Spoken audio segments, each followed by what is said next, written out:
Е-паспорттой Монгол. 1987 оны намар Монгол Улсын их сургуулийн физикийн ангийн 2 дугаар дамжааны зөөн оюутан Японд компьютер технологийн чиглэлээр шилжин суралцах болжээ. Тэр үеийн өндөр хөгжилтэй Япон гүрэн Монгол Улсын хувьд хөрөнгөтөн орон хэмээгдэж, дийлэнх монголчуудын хувьд хөл хоройтой газар нутаг байлаа. Япон суралцах оюутнуудыг холбогдох яамны боловсон хүчний хэлтэс хүлээн авч хөрөнгөтөн оронд хэрхэн яаж бие зөв авч хөрөнгөтний сурталд автахгүй байх талаар заавал зөвлөгөө өгч.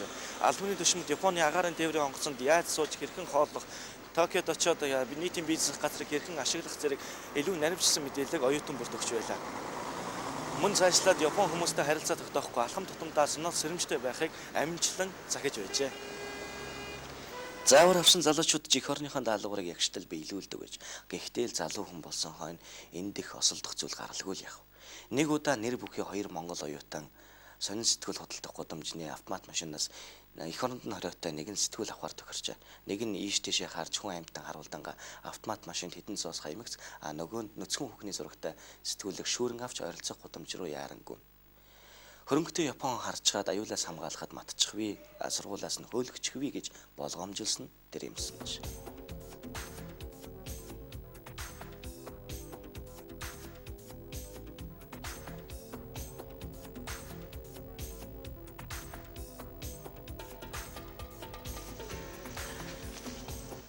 Мянган 1980 оны сүүл үе зөвлөлтгөл улсад сурч байсан монгол оюутнууд Москвагийн Ярославын галтрагны буудлаас эх орн руу морддог байлаа.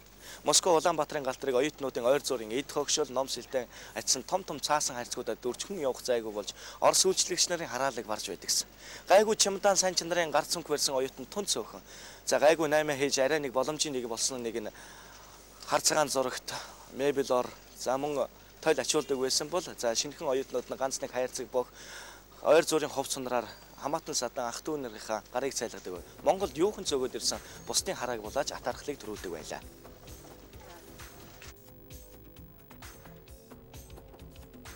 Мянган 990 оноос өмнөх хаалттай Монгол орн чухамдан иймэрхүү дөрөв төрхтэй байсан.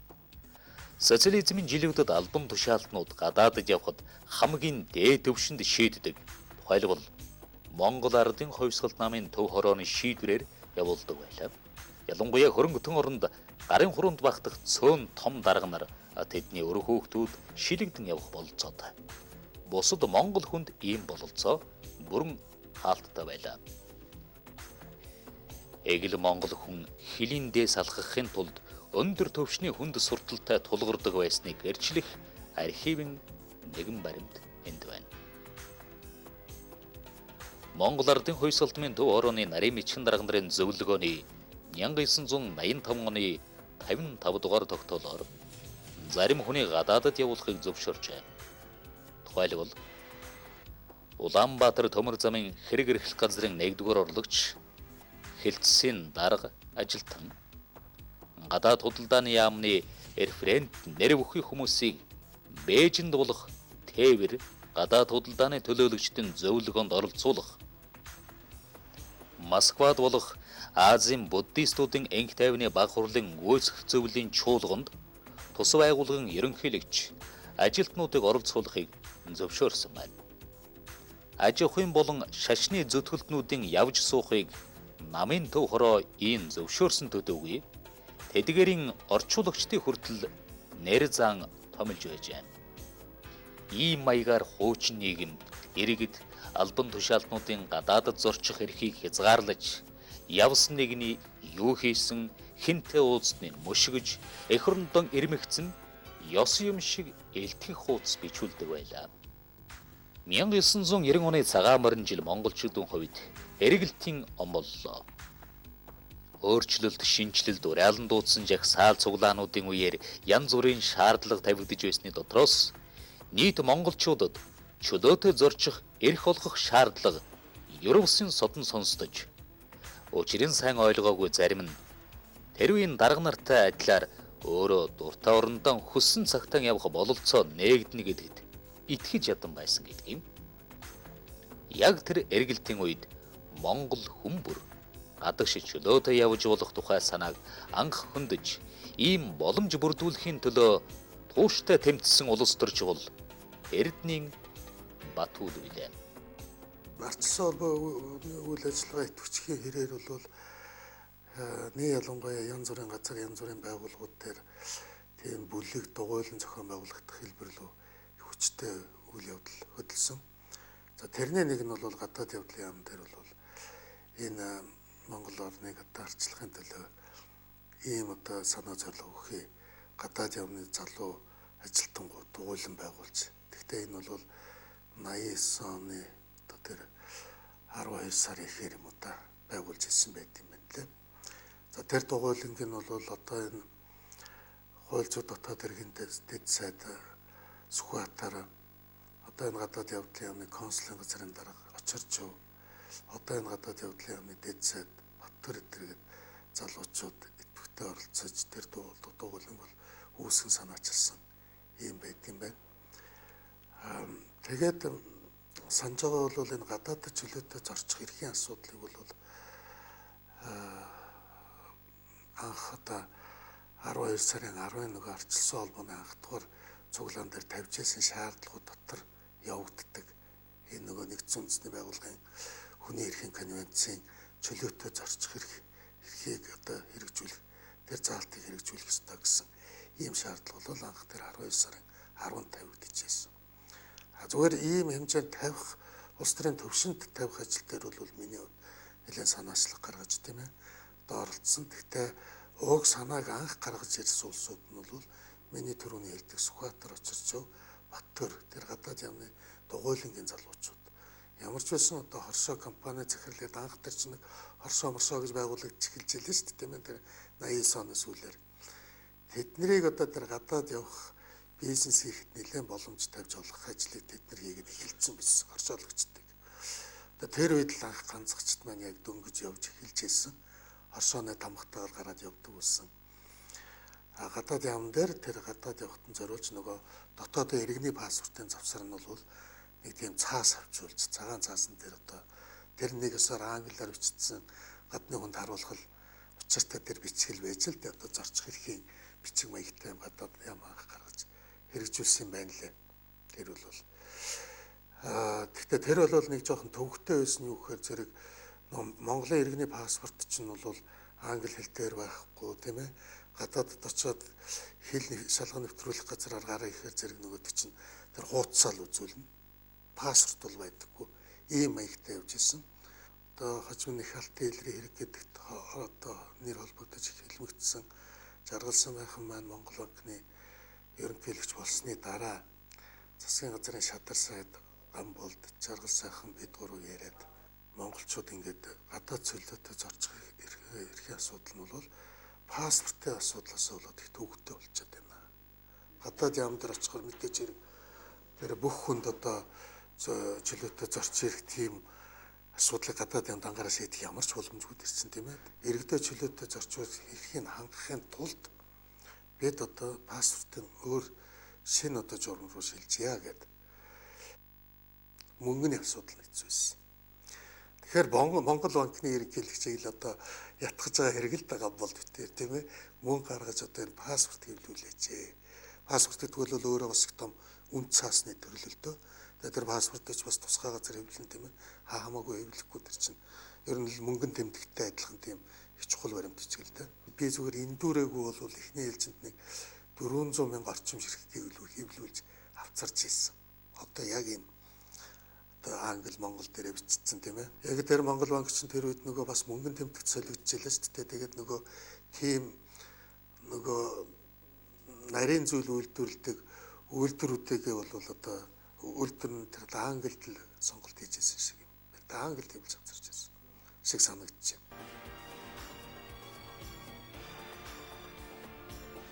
Гадаад паспорт олох асуудал дээр нэг тийм Европ улсын нэг хачин жигтэйч гэмээр явдал болсон л доо. Тэр Евросын өмнө юу хийсэн гэхээр зэрэг ерөөсөө Монголын хуулийг ингээ хуучин хуулиудыг ч юм уу дөрвөн заавар журмыг гаргахаар зэрэг одоо яг явахыг хориглосон юм ерөөсөө байгаагүй байна. Угаасаа одоо хуулиар хориглосон ч гэдэг юм уу те явж болохгүй ч гэдэг юм уу зүгээр л ерөөсөө яг Монгол Ардын хувьсгалт намын нарийн бичгийн дарга нарын газар л шийддэг. Ийм л байдалтай байсан юм л л. Тэгэхээр Монгол Ардын хувьсгалт нам бол мэдээж хэрэг ерөөсөө тэр 90 он гарангууд одоо өөрийнхөө энэ бүх эрх мэдлээс миний ойлгож байгаа татгалцсан гэж би ойлгож байгаа. Өөрөөр хэлбэл намын төв хорон дээр одоо энэ асуудлыг шийддэг бол ямар ч утгагүй болчихлоо. Нэг ялангуяа 2000 одоо 90 оны 2 сарын 18-нд ардчилсан нам байгуулагчлаа шүү дээ. Тэгээд эн чинь олон нам руу өөрөө яах ихэн зургууд яваад орсон. Тэгэхээр олон намын тогтолцооны үед нэг нам нь гадаад явах болох уу гэдгийг шийдээ сууж байгаа гэдэг нь өөрөө ямар ч утгагүй зүйл болоо явагдсан. Монголчуудаа гадаад паспорттой болгосон энэ үйл явц улс төрийн хувьд ноцтой эсэргүүцэлгүй жам ёс орон аандан хэрэгжсэн гэж Эрдэнийн Батүл нотолж байна. Хилийн цэрэг, гаал, хүчний байгууллагуудч тухайн өөрчлөлтөд хурдан зохицож үйл ажиллагаагаа уяллуулж чаджээ. Гэвч иргэдээ гадаад паспорттой болгосон түүхэн үйл явц эргэлзэл тэнэгэлзээ, шүүмжлэл, бэрхшээл ишгүй дагуулж байжээ. 91 оны 11 сард юм аа та. Ямсрунга нэг намайг уулзъя дуудаад. Одоо нэлийн тийм идэвхтэй одоо гадагшаа хүмүүс явж эхэлсэн байсан үе. За бүр гадагшаа эхэлж явчихсан байгаа зогсохгүй тэр бас атсан улс орнуудад энэ нөгөө манай шинэ тутам очиж байгаа монголчуудыг янз бүрээр бичээд ерөөсөө л одоо жишээ нь пошт бол одоо нөгөө Батхааны монголчууд цөмөрч ирлээ гэдэг сонин дээр гарсан байх жишээтэй юу гэдгийг энэ тэмдэглэл ингээл бичигдээд эхэлцтэй. Тэгэл одоо мэдээж манайхаа очоод тийм архит уусан нийтээрэл ер нь нэг тийм айхтрал байж л дээ бодвол одоо тэр гадаад явж үзээгүй хэлэхүү тийм ээ бөөнөрөө явдаг байлаа бөөнөрөө явахаар архицгаагаад явдаг байлаа. За тэгээд очоод тэнд нэг 8 танхаарах магаар бүх юм л зэрэгцсэн юм биз дээ. Тэгээд тийм сони хэвлэлүүдээр янз бүрийн юм одоо бичигдсэн энэ тийм зарим нэг улсуудад. Ялангуяа яг гэсэн Польш руу явсан шиг байт юм бол. Тэгээ Польшд бол бүр сүйд болж одоо энэ гачин одоо жигтэй юмнууд ирлээ. Юм Батхааны монголчууд гэж ямар санагдаж байна. Одоо тэр олон зуун жилийн дараа ирж ял гэж бичиж байгаа санаатай юм билээ л дээ. Тэгээд Бямсранга дуудаад тэгж байна. Үгүй Батүл одоо энэ гадаадд чөлөөтэй зарчхын ингэж чөлөөтэй байх их буруу байна. Одоо нэрээ энэ гадна дотны улс орнууд ч одоо бүр гайхшаа барж байна тийм ээ. Тэрс энэ хүмүүс ч одоо замбраал болчихжээ. Ер нь нэг жоохон шилж сонгодог байя. За өөр сая одоо над хэлсэн л да Японууд хүртэл ирээд одоо та нарын энэ их замбрааг юм болж шүү. Энэ одоо ер нь болохгүй шүү гэж одоо Японы төлөөлөгчтэй уулзах чиллээ гэх зэрэгээр ярьлаа л да. Тэгээ ер нь одоо засгийн газрын хэрэг эрхлэх газрын дэргэд гадаадд зарчих асуудал эрхэлсэн ийм одоо хилцсэн гэдэг юм гэж бодож байна гэж. Тэгээ чи энийг юу гэж бодож байна? За би тэгээд Бямсрангууд бол хэлсэн. За Бямсрангаа хэрвээ тэх юм бол тийм ээ нэгдүгээрт наач улс төрийн хувьд маш ноцтой зүйл бол. Одоо наач нэгэнд хөдөлцөө явцаа. Одоо тэр хүмүүсийн эрхийг та боох юм бол боох гэж оролдох юм бол би л тэр жагсаал цуглаанд татсан талбай дээр ирнэ шүү. Энийг л харин хатуу ил. Хоёрдугаарт нь та нар ерөөс юм ойлгоогүй байна. Наад лангууч хоосон байна тий. Наад одоо хүмүүсийн хэрэгцээтэй юм хүмүүс л өөрсдөө авчирч чадна. Та нар засгийн газар чадчихгүй наад. Та нарт тийм боломжч байхгүй. Наа чинь эдийн засгийн үйл ажиллагааг чөлөөтэй болгож байгаа юм. Гадаад эдийн засгийн харилцаа чөлөөтэй болгож байгаа. Чин тэг ингээд одоо бас нэлээд одоо сатуух хэлсэн.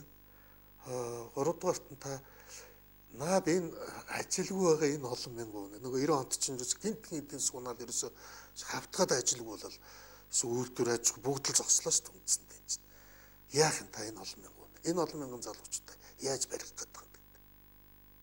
Наад бол ч л одоо өөрсдийнх амьдралын төлөө тэмцэхгүй бол одоо наад ажлын байраа бий болохгүй л одоо болохгүй шүү дээ. Ингэж ярьж ирсэн. За гэхдээ ямар ч байсан би бол шууд хатуу хэлсэн. Хэрвээ тэгж байгаа бол тийм ээ. Ийм шийдвэр гаргах гэж оролдсон бол энэ талбай дээр ч ирэл зогсож шүү. Үзэн шүү. Танаа засгийн газар таач бас ярина шүү гэж. Ингэж нэлээ хатуу хэлсэн юм байна. Тэгээд мэдгүй ямар ч байсан Бямсрангуу одоо нэг юм дуграагүй. Яг лавл дараагийн үр дагаврыг харахад бол тэгж ямар ч байсан нэг хилцс мэлц байгуулах ч юм уу тийм ээ. Нөгөө гадаад явах асуудлыг журмалах гэсэн оролдлого ахиж нэг цухалцаагүй шиг санагддаг юм аа. Тэгээ Бямсрангуй битээр ярьж хаад би бас хэлсэн. Энэ арчлал гэдэг зүйлийг тийм ээ. Энэ эрхчлөө гэдэг ойлголтыг хүнд хамгийн итгэл үнэмшилтэй харуулах тийм ээ. Эрхчлөөтэй болжээ гэдгийг мэдрүүлэх хамгийн их юм бол чөлөөтэй зорж байгаа юм. Дотрооч гадраач. Зүгээр л гадаад гэдгийг бид нэг талаас нь харах юм биш. Эрдээл хүмүүс тийм ээ зорчих эрхчлөө гэдэг бол хаана амьдрах газараа сонгож авах эрхчлөөтэй байна гэдэг тэр нөгөө нэгдсэн үндэсний байгууллагын конвенц суудсан санааг бол хамгийн сайн ойлгуулсан ийм алхам болсон. 1990 оны ардчилсан хувьсгалан шууд үр дүнгээр пассворттой болсон монголчууд эрх чөлөөгөн эдлэх шиг болж дэвэн дэлхийгээр таран одлоо. Хамгийн түрүүн ганцэгчдийн бүхэл бүтэн арим эхлээд хоёр хөрш рүүгээ төдлөгөө ашиг олох бололцоотой газар бүхэн рүү хошууран мордлоо. Энэ үеэс нийгмийн томоохон өөрчлөлт хүнд хэцүү явагдаж байлаа. Социалист хамтын нөхөрлөл хэмээх сайлын үнэ тэжээгчин алдсан Монгол орн төр зүрийн бэрхшээлтэй тулгарч газар сайгүй лангу хоосрон өдөр тутмын амин хэрэгцээд бараг картаар худалдууллоо. Дэлгүүр бүхэнд дүүрэн байсан цайны бичийн хүртэл нүднийгэн боллоо. Гэвч энэ хатуу сорилт удаан үргэлжилсэн бай.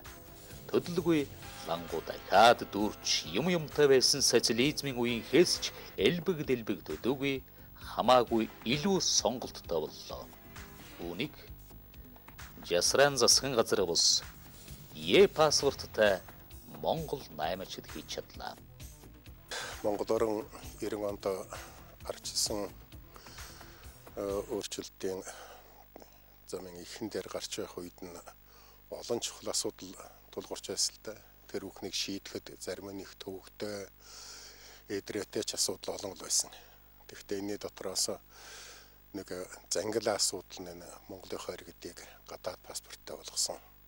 Гадаад явах эрхийг нь чөлөөтэй болгосон асуудал. Энэний анхдаг санаачлагч нь энэ арга замын анх нээж олсон хүн бол одоо улсын их хурлын гишүүн байгаа Эрдэнэбатуул л дээ. Энэ хүн миний ерөнхий сайд байхад 2-3 удаа уулзаж энэ тухайн асуудлаар бид нар ярилцаж байсан. Тэгээс үлдээ нь бол үнэхээр олон асуудлыг шийдэх юм байна гэж бид үзсэн. За наанд жил 3 том асуудал шийдсэн. Монголын иргэд хүний эрхийн тухай төвөмөлтөн хуглаасаа гажаад гадагшаа дотгошоо явахдаа нэг намын улс төрийн төв байгууллагын зөвшөөрлөөр явдаг энэнийг халах тухай асуудал байсан. Энэ бол хүний эрхийн талаас ер нь дэлхийн нийтэд монголчууд ардчлалын зам дээр гарлаа гэдгийг нотлох хамгийн том нотлогоо нь ард түмэндээ бол нүдэ нэх боломж нь байсан. За хоёр дахь асуудал нь тэр үед бид чинь эдийн засгийн хувьд маш хүнд байдалд ороод байсан. Тэр үеийн зөвлөлт холбоот улс 90 оны сүүл үеэс эхлээд Монголыг эдийн засгаар боомлох бодлого явуулж малд маань өвчин халдаагаад мал махны экспортыг зогсоогоо шатхуунаа нийлүүлэлтээ эхлээд 50% шууд хасаад дараа нь он гарамсаар ер нь шатхуун нийлүүлэхээ зогсоогоод баартрын худалдааг хаагаад зөвлөлт холбоот улсын коммунист намын түүх хорооны маш нууцтай 9 сарын 3 дугаар тогтоол гэж гарч Монголыг хяхаж хавчих юм бодлого явуулж байсан үе л дээ. Тэр үед нөгөө төрийн гадаад худалдаа эрхэлдэг 23 компани үндсэндээ хуучин социалист орнууд руу чиглэж байсан. Тэд нар маань ямар ч ажиллах үр ашигтай ажиллах тийм боломжгүй болоод байсан үе. За ийм үед төрийн өмчийн том компаниудаар гадаад худалдаа хийж амьдралаа тэтгэх боломжгүй болсон үед иргэддээ түшгэлэх бодлого бол төрийн бодлогын нэг гол асуудал байсан. Өөрөөр хэлбэл гадагшаа одоо томоор яваад юм олж ирэхгүй бол нөгөө зүгийн нисээд балцаглуулна гэдэг шиг ийм асуудал байсан. За ингэснээр иргэдтэй гадаад паспортоо олгосноор гэдэг худалдаа наймаа хийх, өснөө хөрөнгө чинийг ариужуулах амьдралаа тэтгэх боломжийг нээж өгсөн. Энэ бол гадаад худалдааг либералчлах асуудлын түлхүүр нь болж өгсөн гэж боддог юм. За гурав дахь асуудал нь тэр үед Монголд нийгэм бас хурц асуудлууд чамгүй цугласан байсан. Жишээлхэд манай Баян Улгийн аймагт ихэд ажилгүйдэл 30% хүрчихсэн. Казах ах дүүнэр маань амьдрал хүнд байсан үедээ ингээд бүгдээрээ гадаад паспорттой болсон ачаар одоо 91-92 он гэхэд 42 мянган хүн гадагшаа ажил эрхлэхээр явж нүүж байсан үе л дээ. гадаад паспортын чөлөөтэй болгосон асуудал бол зүгээр Маяковскийн нөгөө зөвлөлтийн улаан паспортны тухай асуудал шиг зөвхөн нэр төрийн асуудал биш. Энэ бол амьдралын улс орны замналын асуудал байсан гэж боддог. Энэ үнд бол Батбол гишүүн үнэхээр их ухаан зарж хувь нэмэр оруулж жинхэнэ нөгөө ардчлалын одоо хувьсгалын үзэснаагаар асуудалд хандсан юм да гэж одоо би одоо хүртэл Батбол талархаж л явдаг юм. Тэгээ энэ асуудлыг шийдэхэд тухайн үеийн гадаад яамны ажилтнууд, тэнд байсан ардчлалын төлөө нөхдүүд, гадаад хэргийн сайд гомсон бол маш их нааштай хандсан. Ер нь манай засгийн газарт энэ асуудлыг хэлцэхэд нэг ч татгалзах хүн гараагүй. Тэгээд бид нэр ер нь богино хугацаанд шийдсэндээ 7 хоногийн дотор энэ асуудлыг шийдээд гаргаж байсан. Тэгээд бодоход бол энэ амьдралын их чухал асуудал байсан юм билээ. Одоо эргээд харахад манай настангууд, хувьсгал намын гишүүд, ардчлалыг тухайн үедээ хүлээж авахгүй эргэлзэж байсан хүмүүс бүгд л гадаад явсан, Америкт очсон, Европт аяснал ярьцгаадаг юм шүү дээ. Тэгээд дотоод бас монгол хүний нүд нээгдсэн бол дууд монголчуудаа ертөнцтэй холбосон байх. Ер нь монголчууд бол нүүдэлчин улсууд орон зайнаа сайдгүй, агуу их чөлөө сэтгэлгээтэй. Гадаад паспорт өгснөө дараа 1 сар өнгөрөхөд монгол хүн Чилийн галд газар хурцсан, Африк ногоон гушууны эрэг хүртсэн, зарим нь Кувейтэд очиод их нараас утсан байсан шүү дээ. Тэр үед одоо санаж хувьсгалт намын үнэн сонин дээр бол одоо энэ хамаг Монголоо тавиад туулаад гэдэг юм. Одоо болохоо байла монголчуудын нэр хүндийг одоо бүр хачуу улсууд яваад унгаж яан л гэд тийм ээ. Ерөөсөө тэр чинь нийгэм хүлээж авахгүй. Ямар санда Бямсрангай нэр дээрч захиа хараад Аразуу телевиз дээр намайг очих чинь би нөгөө Аразуу телевизээр л гарахаар л гадаад чөлөө зарчих хэвээр тийм ээ. Паспорт одлох хэвээр гэсэн юм яриад суугаад идэг болцсон. Тэгээ намайг авчиж барьж хорихыг шаардсан тийм ээ. Хариуцлага тооцохыг шаардсан. Зарим нэг ууртай хүн нь бол бүр цаазлах хэрэгтэй гэж одоо монголчуудыг тарааж байгаа энэ хүнийг бол цаазлах хэрэгтэй ч гэх юм уу. Иймэрхүү өнгөстэй бол юм байсан. Батбол бол мөн чанараараа эсрэг үүсгэж билээ. Монголчууд гадагшаа чөлөөтэй явж явах ёстой гэдэгт бас л эсрэг үүсэл байсан. Монгол хүний гадагшаа байтугай аймаг сумаас нь хүртэл хамаагүй явуулахгүй. Зам явах гэж байсныг санацгаая. Хил алхууллаач социалист лаграас гаргалгүй хорж байсан системийг тухайн үед Батбол эсрэг үүсгэх хэрэг. Эхлээд гадаад паспорт зөвхөн эрх чөлөө байлаа. Дараа нь амжиргаа болж хувирсан. Халаасандан гадаад паспортоос өөр юу ч үгүй. Хэдэн 10,000 монголчууд Эхэн нутгийн орхин Солонгос, Америк, Европыг зорьсон билээ. Энэ бол эсрэг үүсэл, хуваажитсан, хоосон амлсан, эд сайхан залуусыг ажилгүй болгож ядууруулсан олхоогүй төр засгийг эсэргүүцэж хөлөөрөө санд өгсөн тэр. 1990-ад оноос өмнө Азгийч Москва буюу хоошоо яваад ирнэ гэдэг бол дүүрэн чемодан сав авчрахын нэр байжээ. Өвгдээц манай энэ замын богцон замдан гэж нэрлэдэг байсан. Хожимон орос хэлний чемодан болжээ. Харин шинэ үеийн монголчууд гаднаас зөвхөн ойр зуурын юм бэлэг дурсгал авчирдаг болсон. Манайд бүх юм байна. Гадаад паспорттой монголчууд аль хэдийн бүгдийг авчирч байна. Ард иргэд маань эрхчлөөний мэдрэмжтэй болсон. За бүр эдийн засгийн нутгаар аваад үзэх юм бол ямар ч байсан бид одоо ухаан анхны хуримтлаа бий болгож бизнес одоо өнөөдөр том бизнес эхэлж байгаа тэр хүмүүс чухамдаа энэ чөлөөтэй зорчих эрхийн одоо ачаар ийм боломжийг олж авсан. Өнөөдөр одоо юу гэдгийг лангууд өөрчлөгсөн байж байгаа барааны хомсдол гэдгийг одоо мартцсан байж байгаа монголчууд бол яхахгүй л энэ чөлөөтэй зорчихтой эрхийн үр дагавар. Үнэхээр одоо олон мянган хүн өнөөдөр гадаадад амьдарч байна, ажиллаж байна. Тэгээд энд одоо юу гэдгийг ах トゥ төрөл төрөстэй тижээж Монголын эдийн засгт бол асар их хувь нэмэр оруулж байгаа. Бид ямар ч байсан хүний зам ёсны амьдрал байдаг. Тэр л нийгмийг байгуулахад энэ чөлөөтэй зорчих хэрэг бол их шийдвэрлэх үүрэг гүйцэтгэсэн гэж ингэж бодож байна. За сөрөг талын тухайд бол харин мэдээж их олон янзын хүн явах юм.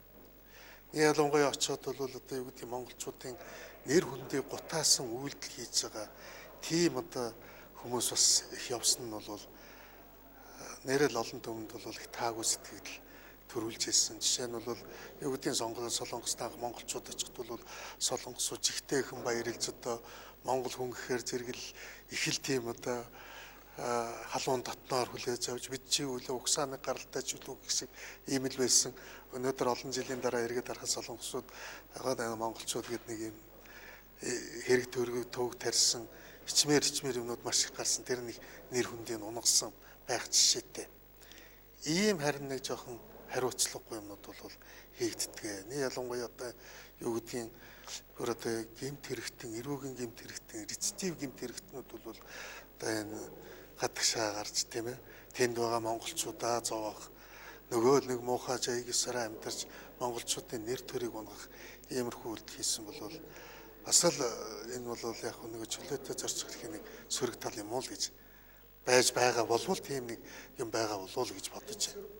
Өнөөдөр албан ёсны альчлаар мордож байгаа ерөнхийлөгчөөс эхлээд ой сайхан амьдрал хүсхэн ирэхээр хэн нэгэнд хуурдагдан өмнө зүгийг зорж байгаа гинэн охид бүгдээрэн гадаад паспорттай. Харин зэрэг дэвэн ялгаа байдаг. Дипломат паспорт ба албан паспорт. Есэрийн паспортын хооронд маш их зааг бий.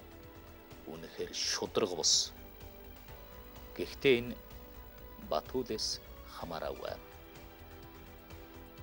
Ердөө 16 жилийн өмнө Батүл нарын тэмцэл шаардлагаар олдож байсан гадаадд зорчих хэрэгчлөөдгөө манай амьдралын энгийнээс энгийн зүйл болон хувирч монголчууд бид нийтээрэн хөл хориотой хаашаач хүслээрэн явах хэрэггүй байсан тэр хаалттай үеийг нийгмээрэн мартаж эхэлсэн байна. Цагаан морин жилийн хувьсгалаар бид зөвхөн гадаад паспорттай болоо зогсоогүй. Эх хөрөндөө хүссэн газараа эрх дураараа сонгон хинээс ч асуулгүй өөрөн мэдэн аж төрөх гайхалтай бололцоог нэгэн зэрэг олж авснаа мартах учиргүй лээ.